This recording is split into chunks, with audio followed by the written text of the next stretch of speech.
Votre média reste toujours au cœur de l'actualité, mesdames et messieurs. L'Est de la République démocratique du Congo, toujours confronté à ces défis sécuritaires, les combats qui continuent malgré toutes les procédures diplomatiques. Voilà, AFC M23 et les forces armées de la République démocratique du Congo s'affrontent toujours. Puis, donc, depuis dimanche dernier, des violents affrontements opposent les deux belligérants. Comme vous le savez, il y a aussi des soutiens qui interviennent, hein, côté AFCM 23, tout comme côté gouvernement congolais. C'est un peu ça, mesdames et messieurs, parce que hier, nous sommes revenus justement sur toutes ces atrocités, les combats qui se sont donc intensifiés dans la matinée d'hier, lundi 20 avril, notamment dans les villages de Mitimingi. Là, nous sommes dans le groupement Oufamandou-D, où on a enregistré, bien sûr, des détonations d'armes lourdes et légères. Voilà, une nouvelle flambée de violence qui intervient après, il faut le dire, une accalmie de plus de 4 jours dans cette zone déjà fortement fragilisée par l'insécurité. Donc, 4 jours après, et durant les 4 jours, les partis étaient en train de discuter en Suisse, il y avait une accalmie et tout juste après, les choses se sont dégénérées. Alors d'après les sources au sein de la société civile, les Wazalendo ont été les premiers à lancer une contre-offensive aux environs des 4 heures du matin en ciblant des positions de l'AFCM 23. Alors c'est une attaque qui est intervenue alors que les éléments de l'AFCM 23 a progressé aussi en direction des Mitimingi. Donc, il y a une contre-offensive des Wazalendo qui soutiennent voilà, les forces armées de la République démocratique du Congo dans ces conflits. Alors, toujours selon les mêmes sources, cette action, mesdames et messieurs, des Wazalendo, qu'on peut considérer comme étant une riposte à une offensive, parce qu'on l'appelle une contre-offensive. Donc, il y avait tout d'abord une offensive menée la veille, donc les dimanches, par les troupes de l'AFCM 23, ciblant aussi les positions de Wazalendo dans les villages voisins de Kashuka. Voilà, également situé toujours dans les mêmes groupements d'Oufamandou 2. Alors, avec une journée de combat pour hier, des combats bien sûr intenses, pour l'instant, voilà, on signale un calme précaire qui s'observe dans la zone. Alors, c'est depuis hier soir que cette accalmie est signalée jusqu'à maintenant, à moins qu'il y ait encore d'autres combats qui peuvent intervenir. Pendant que nous présentons cette émission, mesdames et messieurs, on parle d'une accalmie observée dans cette zone. Toutefois, la situation, comme vous le savez, elle reste aussi volatile et la population vit dans la crainte d'une éventuelle reprise des hostilités à tout moment. Voilà. Donc, à tout moment, ça peut reprendre. Hein. Donc, voilà pourquoi les populations restent toujours aux aguets. Voilà donc la société civile locale fait toujours des alertes concernant cette aggravation de la crise humanitaire dans cette partie du territoire de Massissi, une partie déjà marquée par des déplacements massifs des populations, ça on le dit tous les jours, et surtout, mesdames et messieurs, des conditions de vie qui restent aussi précaires, extrêmement précaires, les conditions vitales dans lesquelles se trouvent toutes ces populations. Voilà un peu ce qu'il faut retenir. Alors déjà, c'est à peine des jours, mesdames et messieurs, après bien sûr la fin du dernier round des négociations en Suisse, parce que là on a vu l'AFCM 23 et le gouvernement de la République démocratique du Congo prendre des engagements à respecter les cessez-le-feu. Ce qui n'est pas le cas, les cessez-le-feu n'est pas respecté, parce que les combats ont donc repris dans la partie est de la République démocratique du Congo, et la particularité c'est que les deux camps s'accusent mutuellement des bombardements et surtout des violations de la trêve au nord Kivu, tout comme dans la province du Sud Kivu. Voilà, des provinces qui sont toujours confrontées voilà, à tous ces défis, parce que ça c'est l'insécurité grandissante aussi, mesdames et messieurs. C'est pas une insécurité urbaine, c'est pas ça.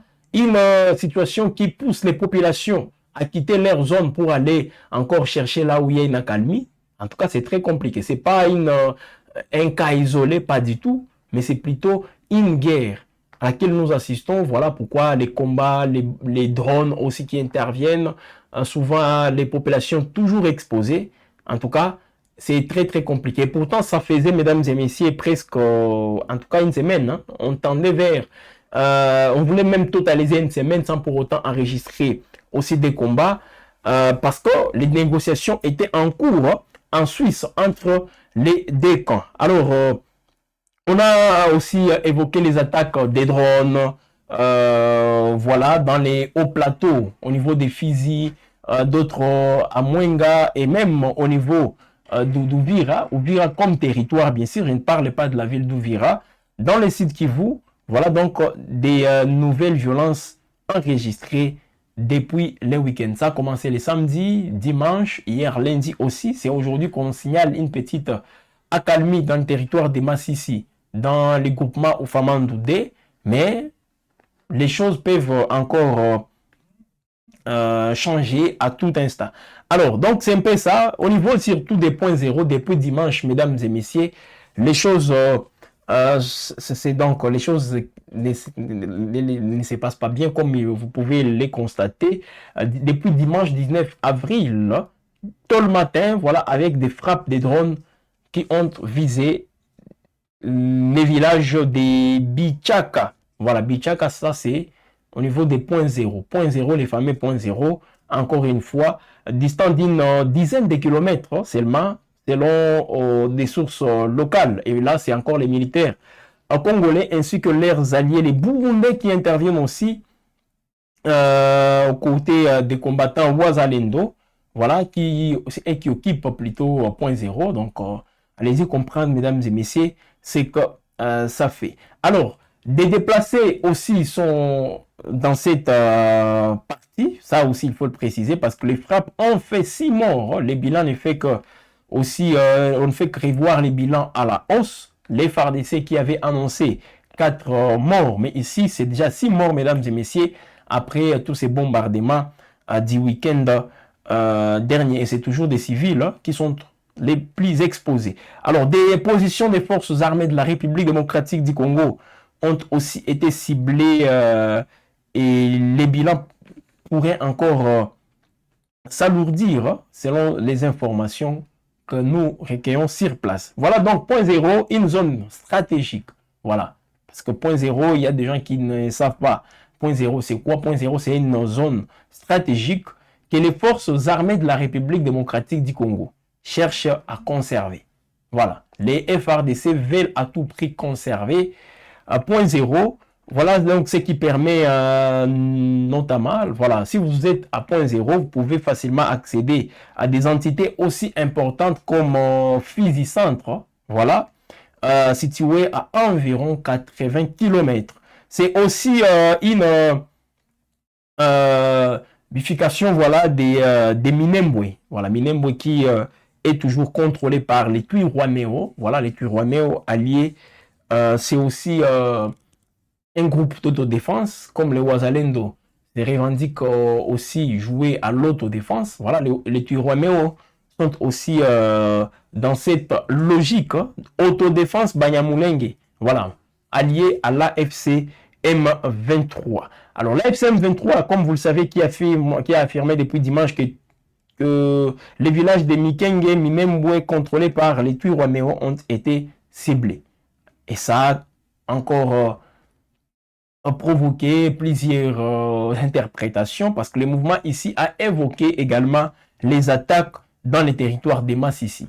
Nous venons de parler d'une accalmie dans le territoire des Massissi pour l'instant. En tout cas, c'est une reprise des combats, mesdames et messieurs, qui intervient alors que les deux camps, l'AFC M23 et le gouvernement de la République démocratique du Congo, sont censés entamer d'ici une semaine, parce que c'est ça les délais aussi que les deux parties, auxquels plutôt les deux parties se sont engagés, faire assurer, voilà, d'ici une semaine, faire un travail, voilà, conjoint de vérification du cessez-le-feu.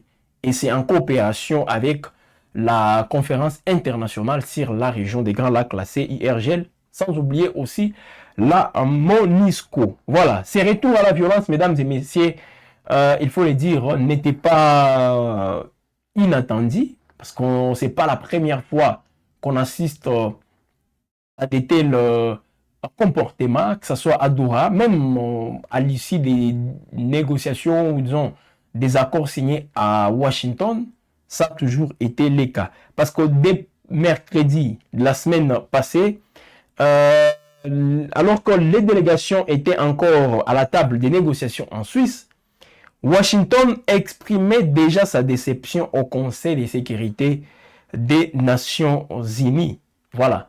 Ce que Montré a révélé, c'est une méfiance en tout cas approfondie entre Kinshasa et l'AFC/M23. Il y a une méfiance totale, mesdames et messieurs, non seulement au niveau diplomatique, même sur les lignes de front, c'est là où cette méfiance s'est fait constater, voilà, parce que les partis ne s'accordent pas beaucoup de confiance aussi, tout ça, et ça ne rassure pas pour la suite. Donc les délégués de l'AFC/M23 ont quitté la Suisse sans se fixer sur, ou sans pour autant signer un protocole, entre guillemets. L'AFC/M23, les gouvernements congolais n'ont pas signé un protocole, c'est juste des engagements pris, mais c'est pas dans le cadre d'un protocole comme ce fut le cas à Doha. Et pour cause, mesdames et messieurs, les deux précédents n'ont pas été appliqués.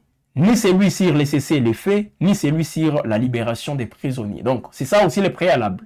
La libération des prisonniers et surtout le respect dit cessez-le-feu. Alors, chacun est resté sur ses positions.